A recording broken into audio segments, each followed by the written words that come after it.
Bonjour, bienvenue sur le podcast Au fil des lunes. Je suis Claire Vigrimaud. Je suis hypnologue et professeure de yoga. Vous pouvez me retrouver sur le site clairviyoga.com, KLERVYOGA.com, où je vous présente toutes mes activités. Toutes les semaines, je reçois des invités dans ce podcast qui nous parlent de leurs activités autour du bien-être, que ce soit l'hypnose, le yoga, le reiki, la sylvothérapie et bien d'autres thèmes encore. Alors sans plus attendre, voici l'épisode du jour. Dans cet épisode, je reçois Pam. Pam mène des voyages chamaniques et des cérémonies au tambour. Avant cela, elle était ingénieure au CNRS, quand elle décida de tout faire voler en éclats pour retrouver sa liberté. Elle s'envole alors pour la Nouvelle-Zélande, pour y faire du woofing, puis enchaîne les voyages et les expériences. De l'obtention d'un CAP à pâtisserie à la réception d'hôtel, de l'Océanie à l'Amérique du Nord, jusqu'à atterrir, le temps d'une halte, au Costa Rica.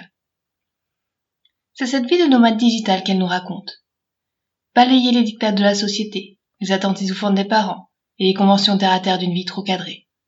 C'est sur un petit nuage et l'esprit libre qu'elle trouve son bonheur en pilotant sa vie là où le vent la porte. Bien sûr, il y a eu quelques coups de bourrasque à passer. Voyager seul n'est pas de tout repos. Et voler de ses propres ailes dans le cockpit de sa propre entreprise est aussi source de stress, dès lors que l'on a quitté son nid et son filet de protection sociale. Les doutes se sont parfois engouffrés sur son chemin, mais prise sous l'aile d'autres voyageurs comme elle a su trouver du soutien pour continuer d'avancer sur sa voie. Pam nous met cependant en garde sur les cages dorées dans lesquelles il est si facile de se laisser enfermer, que l'on soit nomade digital ou salarié normal. Lorsque l'on trace son plan de vol avec en ligne de mire un succès dont les termes sont définis par les autres. Toujours à la recherche d'aventure, c'est aujourd'hui sur l'air de son tambour qu'elle fait décoller ses passions. Alors, on saisit au vent ses paroles avant qu'elles ne s'envolent, Pégase zébré, vers d'autres cieux pour explorer de nouvelles passions et découvrir d'autres horizons. En nous laissant l'espoir qu'une autre façon de vivre, plus libre et plus légère, est à quelques coups d'aile, et sur les lèvres, le début d'un poème, Liberté, écris ton nom. Bonjour Pam, je suis vraiment ravie de te recevoir. Tu guides des voyages chamaniques, des cérémonies au tambour. Il me semble aussi que tu as beaucoup d'autres cordes à ton arc et que ce parcours n'a pas forcément été très linéaire pour arriver à cela. Alors, est-ce que tu pourrais peut-être te présenter puis nous raconter un petit peu ton parcours? Alors, merci de m'inviter ce soir. Alors, effectivement, donc, mon surnom, c'est Pam. Mon vrai prénom, c'est Pauline. Et à la base, donc, je viens de France, dans un petit village de l'Ain. Et j'avais un parcours très classique. J'ai fait un bac S, ensuite j'ai fait un master en neurosciences, j'ai travaillé au CNRS pendant 2 ans. Donc, très, très classique. Et puis, à mes 25-26 ans, je vais péter les plombs, je vais mourir de nuit. Et c'est pour moi, j'aimais vraiment, et ce que j'avais vraiment envie de faire. Et j'ai trouvé ça grave de pas savoir ça. Donc je me suis posé des questions, et en particulier une question: qu'est-ce qui me fait vraiment me sentir vivante et qu'est-ce qui me fait vibrer? Et j'ai pas eu 50 000 réponses, et ça a pris du temps vraiment à trouver ces réponses-là. Et les deux seules réponses que j'ai eues, c'était la musique, parce que quand j'allais à des concerts, je me sentais vraiment vivante, je me sentais dans la fosse à écouter de la musique, c'était quelque chose pour moi d'incroyable, ça l'est toujours d'ailleurs. Et l'autre réponse, c'était le voyage, parce que j'avais déjà un petit peu voyagé. La fin de mon master, je l'avais faite en Angleterre, donc j'étais restée un petit moment là-bas. Avec l'école, je m'inscrivais à tous les voyages scolaires possibles et imaginables. Donc j'étais allée déjà 2-3 fois en Allemagne, au Canada. J'étais dans des classes échanges parce que j'adorais les langues et tout. Et donc voilà, j'adorais voyager. Et je me suis dit, ok, eh ben avec ces deux réponses-là, je vais essayer de faire quelque chose. Et à partir de là, j'ai commencé à me renseigner sur le fait de voyager seule en tant que femme, et quel pays pourrait m'intéresser. Et comme j'ai toujours adoré l'anglais, je me suis dit, je vais aller dans un pays anglophone. Donc j'étais déjà allée au Royaume-Uni, j'étais déjà allée au Canada. Je me suis dit, bon, bah, la Nouvelle-Zélande, l'Australie, ça a l'air sympa. Donc je vais faire ça.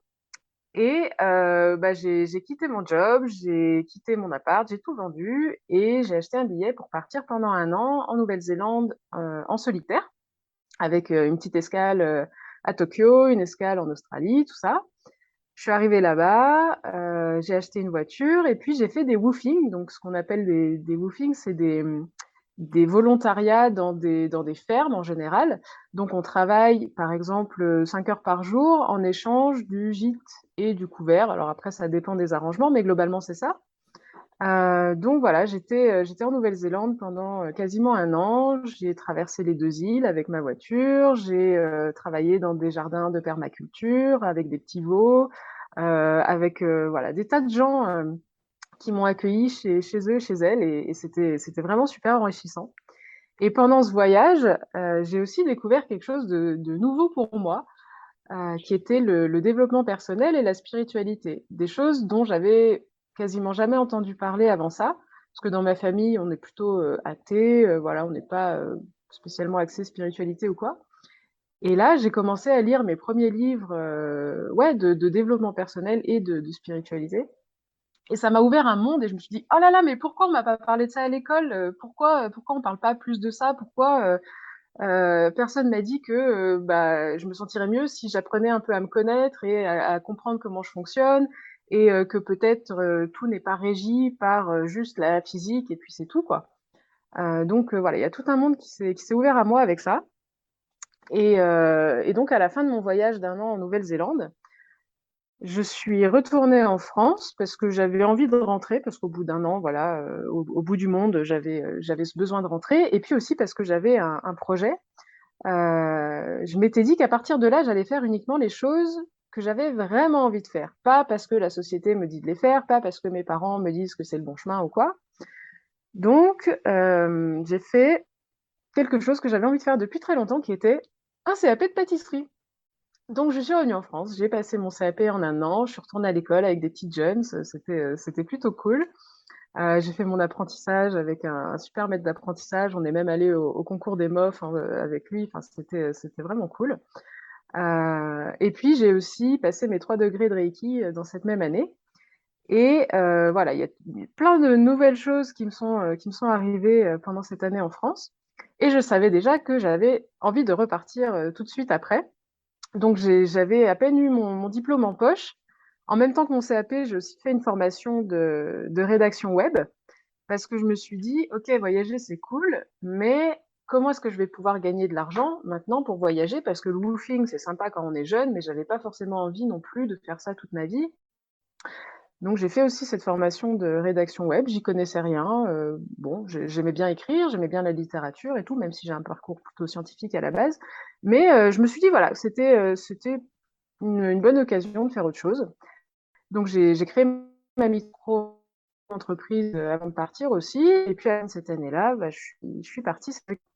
Euh, donc je suis arrivée tout à l'est en terre. Et puis voilà, je suis remontée hop à, à travers le Canada jusqu'à la côte ouest, à chaque voilà, différents endroits. Et je faisais des jobs de rédactrice web pour mon activité. Voilà, faut le temps, ça tourne, pas comme ça en minutes. En même temps, j'étais réceptionniste dans l'auberge, donc souvent réceptionniste de nuit. Comme ça, j'avais aussi, sous forme de workaway, le logement qui m'était, ce logement en général, c'est la dépense dans le voyage. Et puis, je faisais ça, à moitié rédactrice web, à moitié réceptionniste dans les hostels. J'ai pris voilà, donc j'en étais au train transcanadien que j'avais pris à Toronto pour aller jusqu'à Vancouver. Et je suis restée sur l'île de Vancouver pendant l'hiver, en fait, parce que bah, l'hiver canadien, c'est pas quelque chose qui me tentait. Donc, l'île de Vancouver, c'est l'endroit où il fait le plus chaud pendant l'hiver. Donc, c'est là-bas que je suis allée me réfugier. Et c'était assez joli. Il y avait une super belle énergie. Euh, et puis, un jour où j'étais là-bas, il y avait une femme sur Instagram que je suivais, mais bon, d'un œil comme ça, qui proposait un voyage au Costa Rica, donc un voyage de développement personnel et initiation au chamanisme. Moi, je connaissais pas trop, et puis je me suis dit, bah, pourquoi pas. Et en fait, quand j'ai vu cette annonce-là, je savais qu'il fallait que j'y aille. Donc, en 24 heures, j'ai trouvé le temps, j'ai trouvé l'argent, j'ai débloqué tout et j'ai réservé. Et boum, un mois après, j'étais au Costa Rica. Je parlais pas un mot d'espagnol, j'étais complètement larguée, je savais pas pourquoi j'étais là-bas, mais je savais qu'il fallait absolument que j'y aille.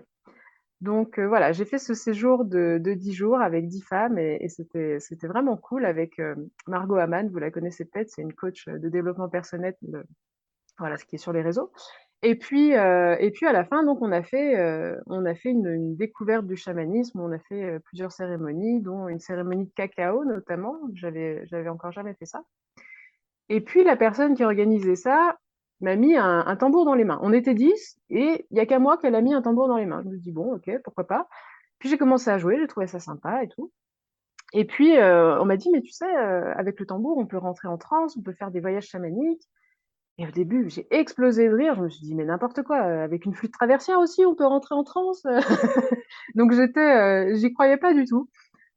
Toujours mon esprit très cartésien qui me disait, bah non, non, ok, la spiritualité, ça existe, mais il faut pas non plus délirer complètement. Et voilà, quoi. Et puis bon, je suis restée au Costa Rica pendant 3 mois. J'ai visité un petit peu, c'était cool. Et je suis retournée au Canada parce que j'avais mon visa qui durait 2 ans, donc je voulais quand même profiter de ce visa. Donc après, j'étais à Montréal pendant à peu près 9 mois. Pareil, je faisais réceptionniste et puis rédaction web.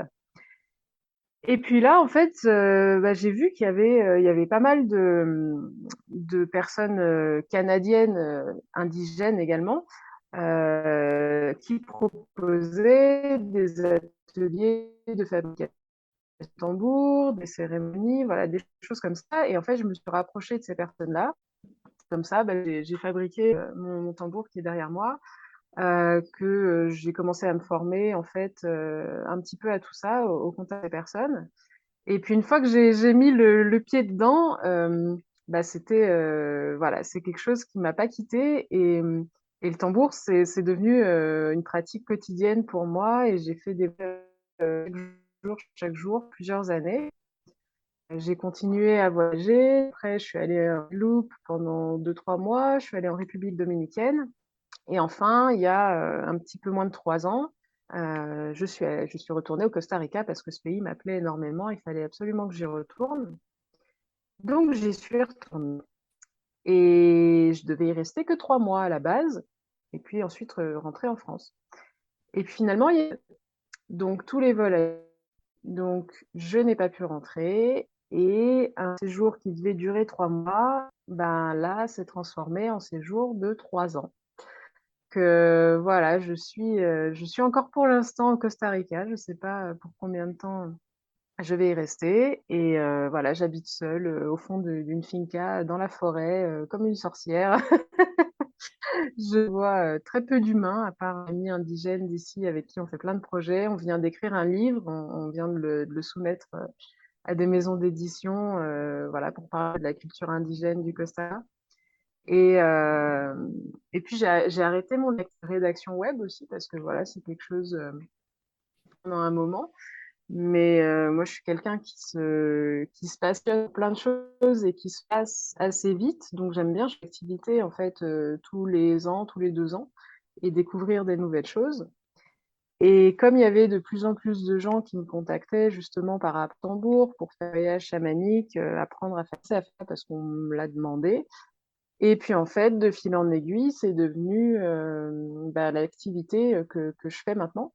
Donc voilà, j'organise des cérémonies, des sessions à distance et ici au Costa Rica pour les personnes qui veulent venir en partenariat avec les miens, découvrir aussi un petit peu la culture d'ici. Donc voilà, c'est une présentation peut-être un petit peu longue, mais bon, c'est vrai que j'ai un cursus voilà, hors de ce qu'on peut trouver classiquement. Donc voilà. C'est justement ça que je trouve vraiment très intéressant et j'avais envie de revenir sur un mot, une phrase que tu as dit, c'est que à partir d'un moment, tu as eu envie de faire seulement ce qui te plaisait. Et comment on fait ça? Est-ce que c'est à trouver le courage au fond de soi? Est-ce qu'on laisse de côté toutes ces peurs? Est-ce que c'était toujours là en toi? Ou alors il a fallu travailler un petit peu sur ça et puis se dire, bon, bah là, maintenant, c'est fini, je m'amuse vraiment. Non, ça s'est fait du jour au lendemain. Ça a été vraiment quelque chose, ça a été un processus assez long. Euh, et bien sûr que j'ai toujours des peurs et qu'il y a toujours des choses, voilà, où je me dis est-ce que je dois le faire, est-ce que je dois pas le faire, où je doute et voilà, ça s'en va pas de toute façon. Mais en fait, je me suis rendu compte que bah, pendant les 25 premières années de ma vie, j'avais surtout fait ce qu'on me disait de faire. Et jusque-là, en fait, je m'en ai pas rendu compte. Donc, je restais dans ce truc-là parce que je m'étais jamais vraiment posé de questions, en fait. Je faisais ce que les gens autour de moi faisaient et puis bah, les gens autour de moi me validaient pour bah, c'est bien, t'as un bon job, c'est bien, t'as un appart à Lyon, c'est bien, tu fais telles activités extrascolaires, enfin voilà. Donc ouais, je me posais pas plus de questions. Et en fait, c'est vraiment un voyage bah, de prendre du recul par notre mode de vie européen, parce que, ok, la Nouvelle-Zélande, c'est quand même européanisé, on va dire, mais il y a quand même pas mal de différences. Et puis, en vivant dans des auberges de jeunesse, j'ai aussi rencontré des gens du monde entier. Et ça m'a fait prendre beaucoup de recul sur mon mode de vie. Et, et quand je suis revenue donc de ce voyage en Nouvelle-Zélande, je me suis dit, OK, j'ai deux choix. Soit je retourne au CNRS, je retourne dans ma vie classique, je retrouve où j'en étais, et puis voilà. Soit je fais autre chose. Mais ce autre chose, je sais pas ce que c'est. Et il y a plein de possibilités, donc faut faire des choix.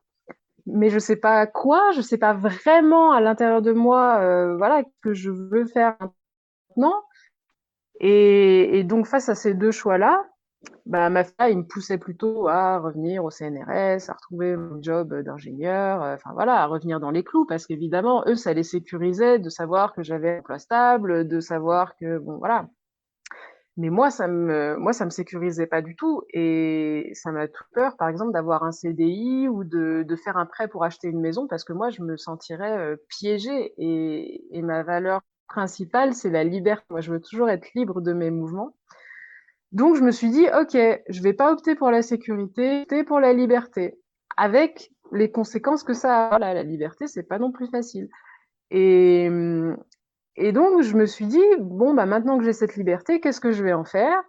Et bah, je vais essayer d'en faire les choses que j'ai vraiment envie de faire. Et je veux pas être comme les générations au-dessus qui étaient obligées de faire des choses, qui n'avaient pas le choix, en fait. J'ai la chance d'être dans une génération où j'ai le choix, où j'ai un petit peu d'argent, où on peut voyager, où on peut faire plein de choses, en tant que femme, même en tant que seule. Et en fait, je me suis dit, bah, ça, c'est vraiment une occasion que mes ancêtres n'ont pas forcément. Moi, je l'ai, et ben, je vais en profiter et je vais vivre à fond. Et peu importe les conséquences, parce que de toute façon, avoir une vie bien rangée, c'est pas pour moi, et ça aura aussi des conséquences. C'est pas pour ça que je vais être heureuse, en fait. C'est pas parce que j'aurai la sécurité apparente que je serai heureuse. Au contraire. Donc, autant faire ce que j'aime, j'essaye. Si je me plante, je me plante. Et c'est pas grave. C'est pas grave. Ça fait peur, ok, mais c'est pas grave, au final. Si j'avais pas eu mon CAP, bah, j'aurais pas eu mon CAP. C'est pas, bon, voilà. C'était pas non plus un énorme risque. Mais oui, oui, j'essaye des trucs et puis souvent ça plante, mais c'est pas grave que ça plante. Et Mais oui, ça demande quand même une certaine dose de confiance en soi. Bon, on est d'accord. parce que c'est vrai que je pense qu'il y a beaucoup de gens qui se posent des questions et qui sont pas forcément bien dans leur travail, mais qui se posent aussi la question qu'est-ce que je vais faire après et qui se disent bah j'ai pas trouvé ma voie. Donc pour toi, il n'y a pas forcément de voie à trouver, mais des choses à essayer. Ça serait plutôt ça. Ouais, c'est plutôt ça. Et puis se rappeler peut-être quand on était enfant, qu'est-ce qui nous passionnait, qu'est-ce qu'on passait des heures à faire dans notre chambre quand on n'avait rien à faire, qu'est-ce qui fait que quand je fais une telle activité, j'oublie de manger, j'oublie de dormir parce que ça me passionne tellement que je vois plus le temps passer. Et c'est ça en fait qu'il faut retrouver. C'est vraiment ces sensations de faire quelque chose, encore une fois, qui nous fait vibrer, qui nous fait sentir vivant et vivante. Parce que je pense que la vie, elle est faite pour ça, elle est faite pour vivre et pour être vivant et vivante, pas pour voilà, passer 50 ans à travailler dans des jobs qui nous font chier. Alors des fois, il y a des jobs qu'on adore. On a tout à fait le droit d'avoir une vie classique et d'avoir un job qu'on adore, et c'est pas du tout un problème. Mais il y a aussi plein de gens bah, qui font des jobs qui clairement leur conviennent pas et qui font ça toute leur vie. Et au final, bah, c'est des personnes qui sont pas heureuses et c'est dommage parce qu'en fait, on passe à côté de notre vie alors qu'on n'en a qu'une. Et puis, bah, moi, je vois mes grands-parents ou quoi qui me disent, ah, bah, si j'avais su quand j'étais jeune, j'aurais fait ci, j'aurais fait ça. Et moi, je veux pas, en fait. Je m'imagine étant vieille avec des enfants, pas forcément les miens d'ailleurs, mais des enfants devant moi et qui me disent, OK, bah, qu'est-ce que tu as fait dans ta vie? Quel rêve t'as accompli? Et je me dis, je veux pas me sentir bête de dire, bah, en fait, j'ai rien fait à part travailler à l'usine et payer mon crédit et puis voilà, quoi. Non, je veux leur raconter des aventures, je veux leur dire j'ai fait ci, j'ai fait ça, je veux qu'ils aient des étoiles dans les yeux, je veux qu'ils se disent ah mais moi aussi je veux faire ça et oui c'est possible. Et voilà, c'est pour ça en fait que je fais ça aussi.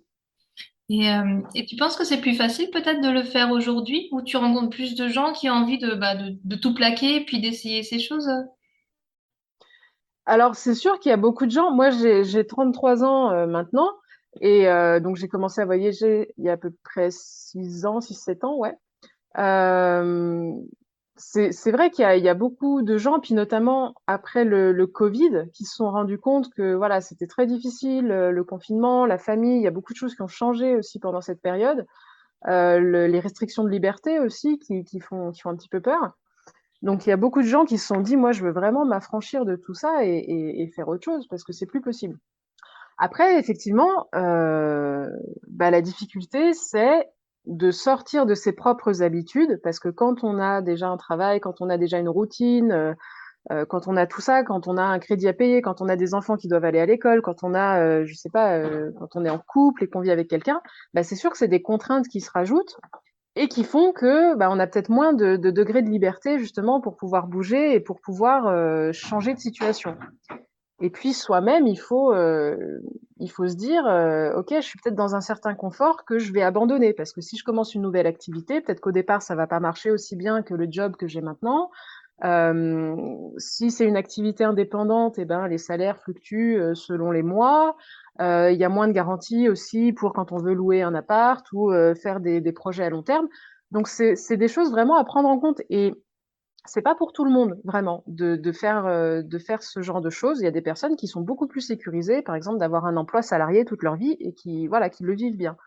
Ça dépend vraiment de vos objectifs, mais effectivement il y a de plus en plus de personnes qui veulent vivre de leur passion, même si ça rapporte pas des millions.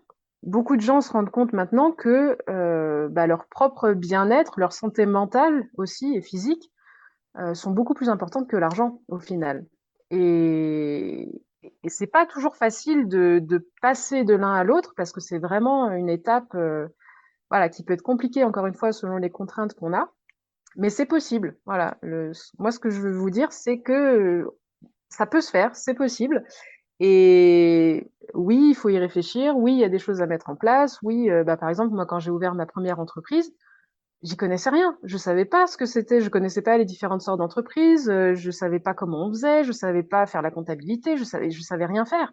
Et des fois, c'est compliqué de trouver des réponses parce que bah, les administrations, bon, c'est pas génial en termes de réponses, les pôles emploi et tout ça, tout ça. Mais il faut trouver en fait des personnes qui ont fait la même chose que vous voulez faire et rentrer dans ces réseaux de personnes. Donc rentrer dans ces cercles Facebook, rentrer dans ces suivre des personnes sur Instagram qui font ce que vous avez envie de faire et aller poser des questions, aller vraiment vous entourer de personnes qui sont dans ce milieu-là parce que ces personnes-là, elles vont comprendre en fait dans quoi vous êtes et elles vont pouvoir vous aider, elles vont pouvoir justement créer une communauté dans laquelle bah, vous allez vous sentir compris et comprise. Et ça, c'est important quand on a une transition comme ça ouais, qui est intense dans sa vie. Du coup, tu t'es fait beaucoup aider par des personnes justement, enfin par des amis ou par les réseaux sociaux pour monter ton entreprise ou pour trouver cette voie-là.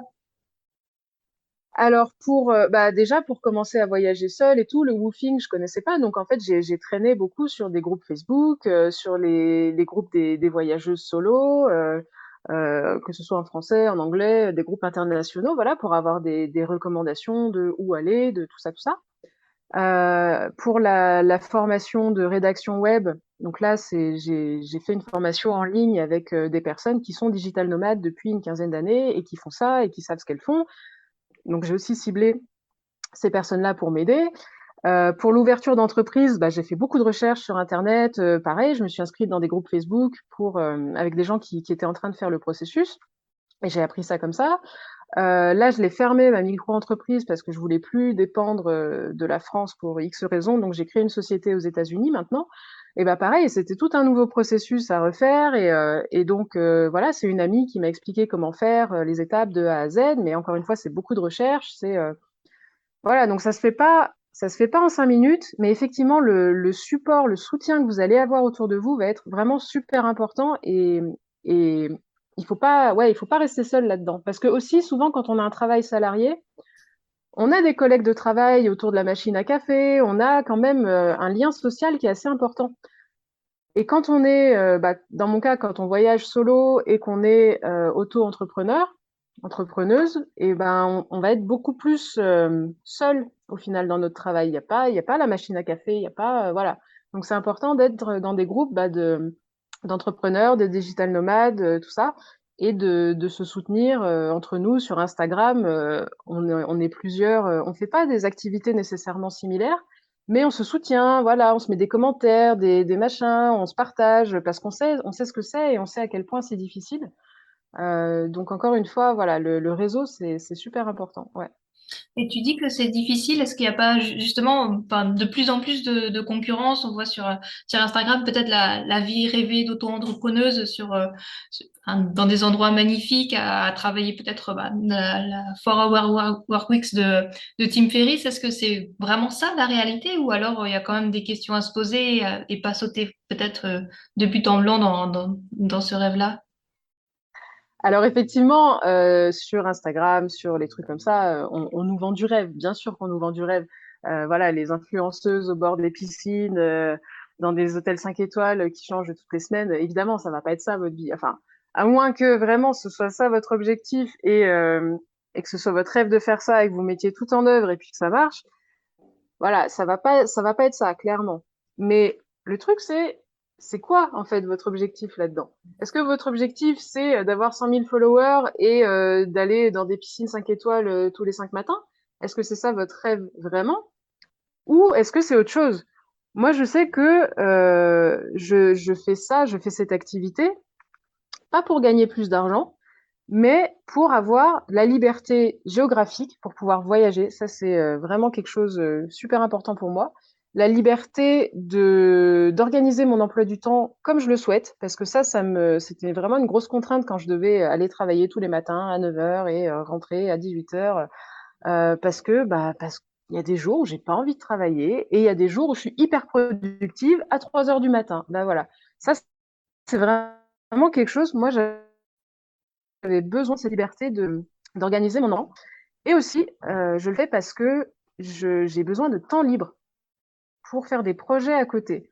Donc, on pourrait, par exemple, avoir une activité 50 heures par semaine et où je fais beaucoup plus de chiffre d'affaires. Mais moi, c'est pas mon objectif. Mon objectif, c'est de bosser une vingtaine d'heures par semaine, mais d'avoir du temps libre pour faire des projets. Donc, comme je vous disais, écrire un livre avec mon ami indigène, voilà, faire des choses comme ça dans les communautés là où je suis. Et garder du temps pour moi, pour lire, parce que j'adore lire, pour regarder Netflix aussi, évidemment, je regarde des séries de temps en temps.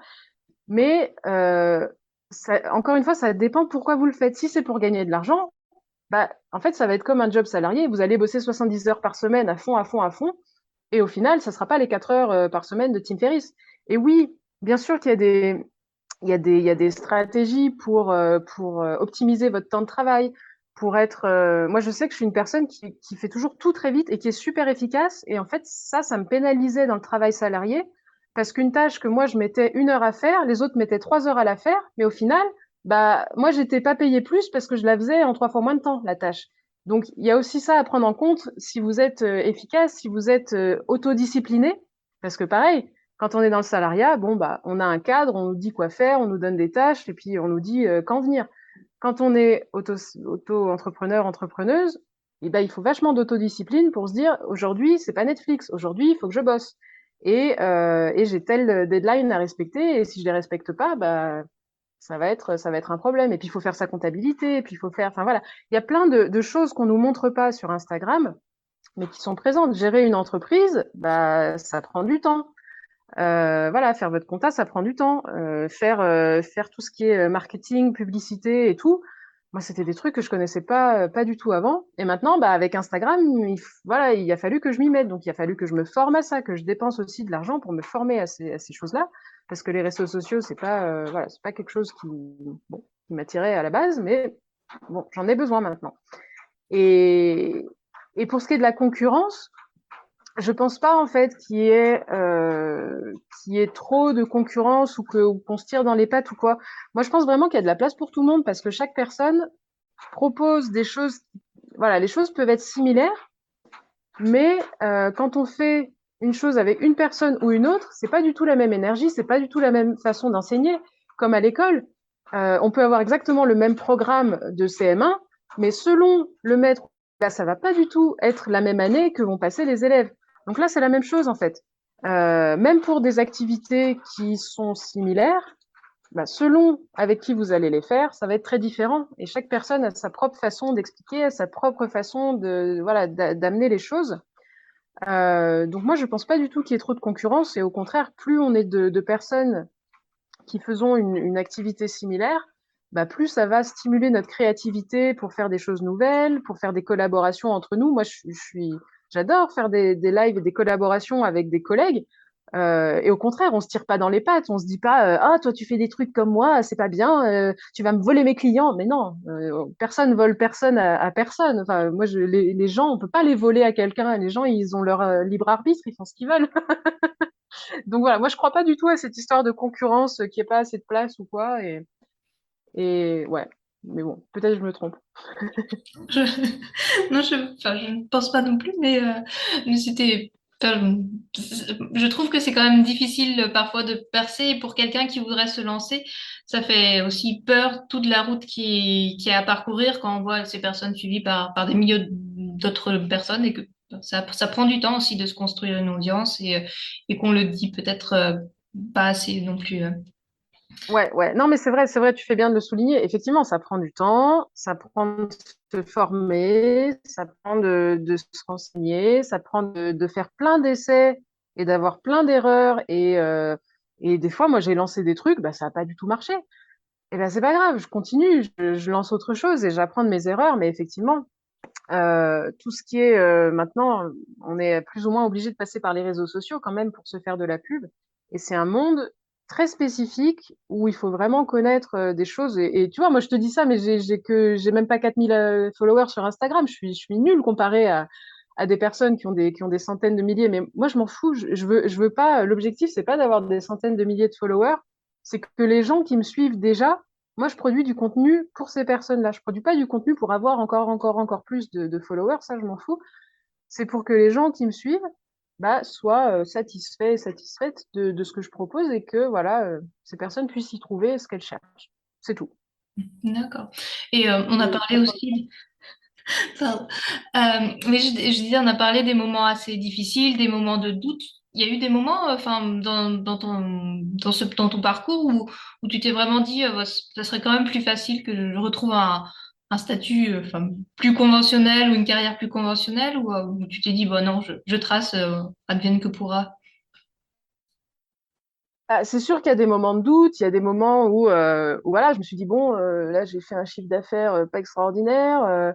C'est un petit peu compliqué financièrement, je sais pas, ou alors je tombais dans des endroits quand je voyageais qui étaient pas super cool, mais bon, je m'étais engagée pour plusieurs mois, et puis je me disais bon, bah je peux pas trop, voilà.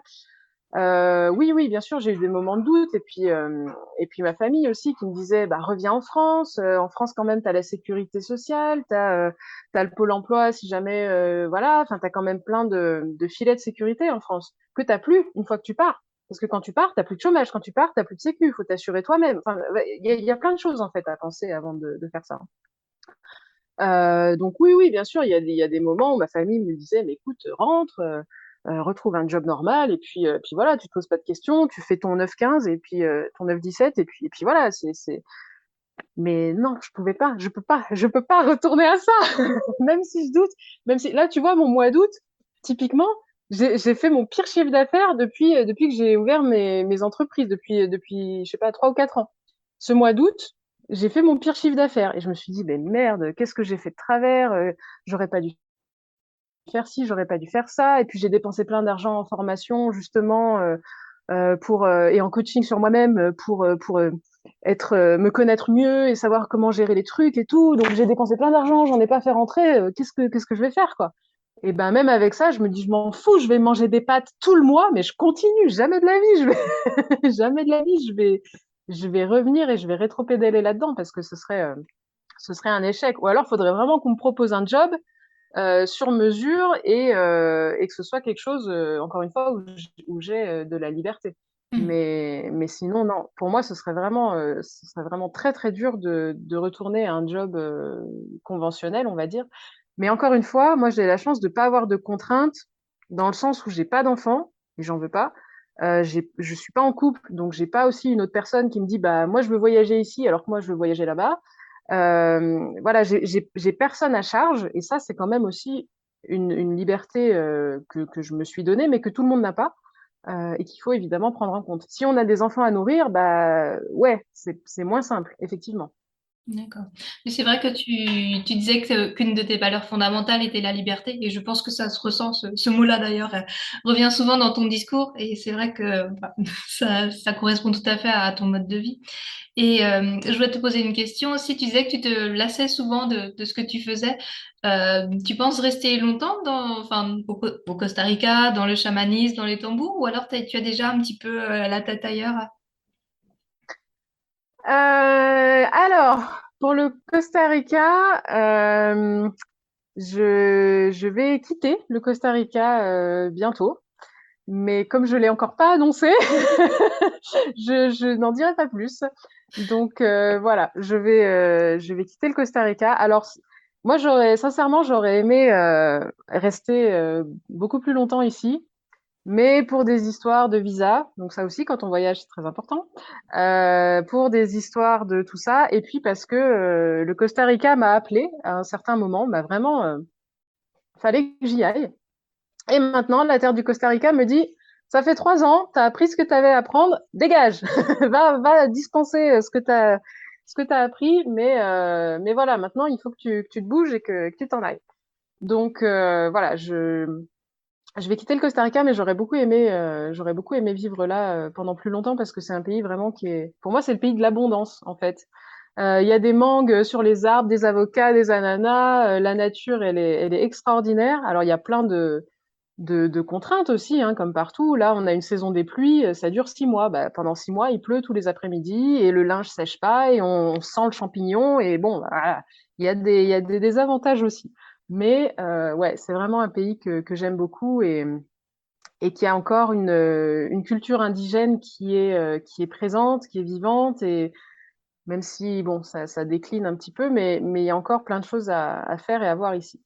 Bon, moi, voilà, je vais partir, mais c'est vrai qu'en général, je reste pas très longtemps dans le même endroit. Et dans un pays, je vais dans plein d'endroits différents. Je reste pas que dans la capitale. Et moi, je suis plutôt une slow traveleuse, donc je voyage lentement. J'aime bien rester 1 an ou 2 ans dans un pays et puis aller dans plein de petites villes différentes et connaître les personnes qui habitent là, parce que pour moi, faire des city trips, échanger tous les 15 jours de pays, ça n'a pas de sens. C'est pas, pour des personnes, ça a du sens, pour moi, non. Et j'aime bien changer de décor. C'est vrai que je me lasse vite, effectivement, et je me lasse vite des activités que je fais parce que voilà, je suis ce qu'on pourrait appeler multipote ou zèbre, ou enfin voilà, il y a plein de mots maintenant comme ça.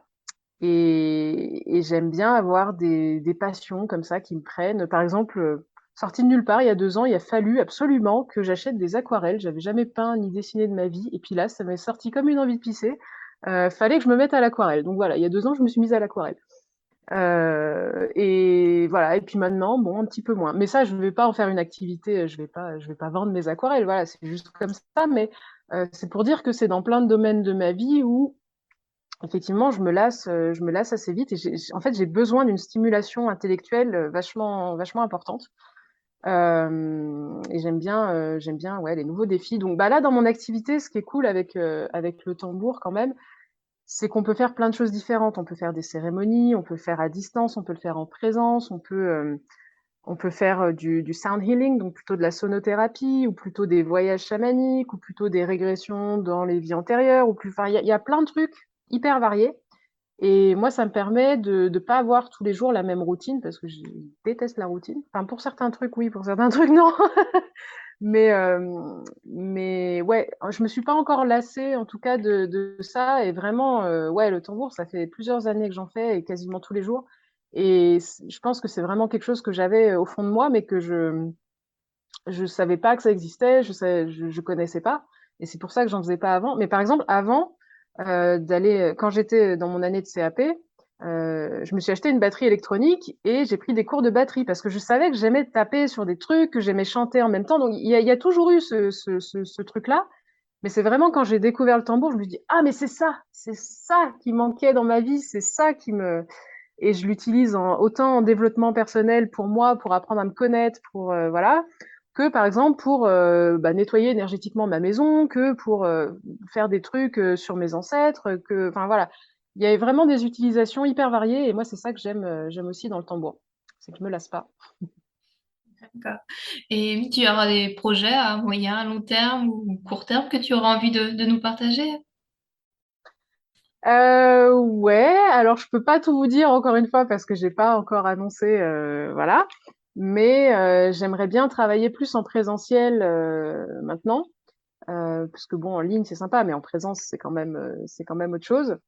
Et j'aimerais bien faire un genre de tournée, un petit peu comme Britney Spears, mais en plus cheap, euh, pour voilà pour aller dans différentes villes et proposer des cercles de tambour, voilà, montrer et faire découvrir ce que c'est aux personnes qui peut-être se disent: «Oh là là, je sais pas trop ce que c'est le tambour et le chamanisme, mais ça m'appelle, ça m'intéresse», donc voilà, faire ça et puis aussi transmettre, les enseignements, de mon ami indigène, donc qui est de la tribu, des Wetar, et donc avec qui j'ai passé, quasiment 1 an et demi, toutes les semaines, on se voyait et il m'expliquait plein de choses sur sa culture et en fait, il m'a dit: «Maintenant, tu vas être ma porte-parole en français et en anglais et tu vas diffuser mes enseignements». Donc c'est aussi une grosse, responsabilité, un grand honneur, mais il m'a dit: «Voilà, maintenant que tu as appris et ben, va diffuser, va transmettre».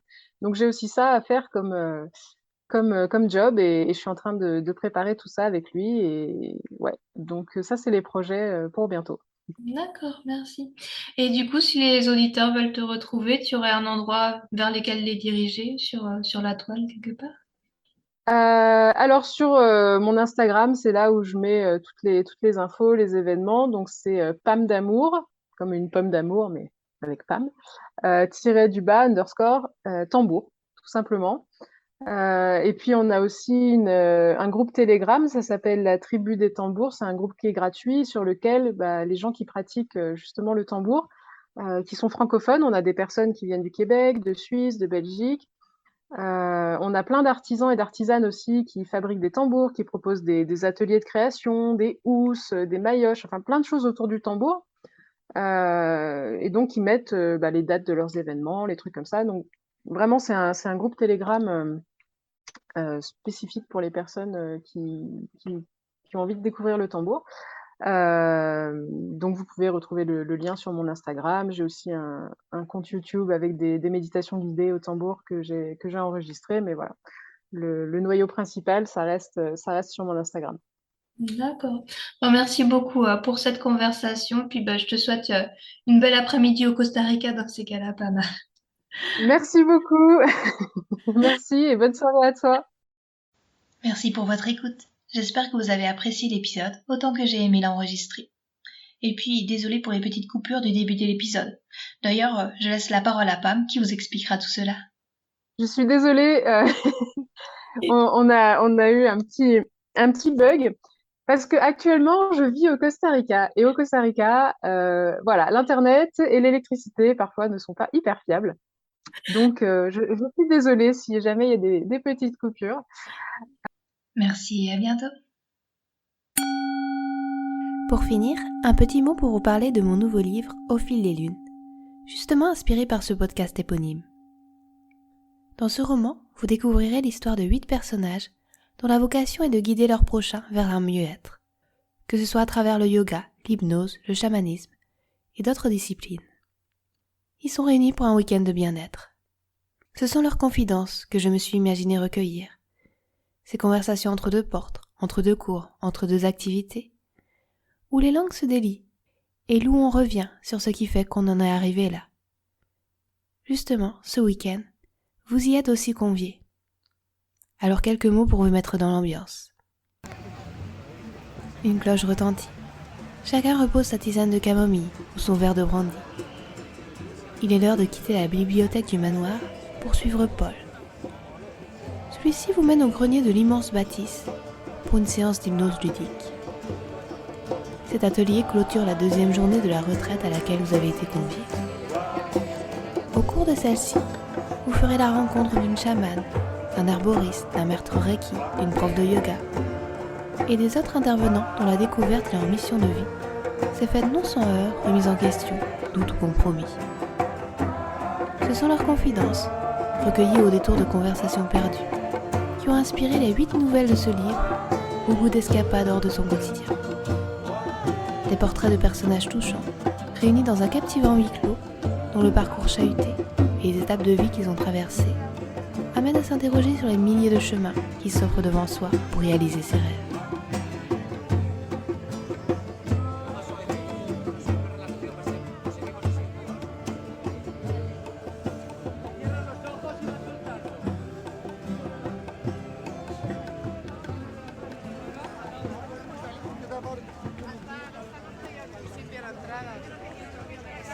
La María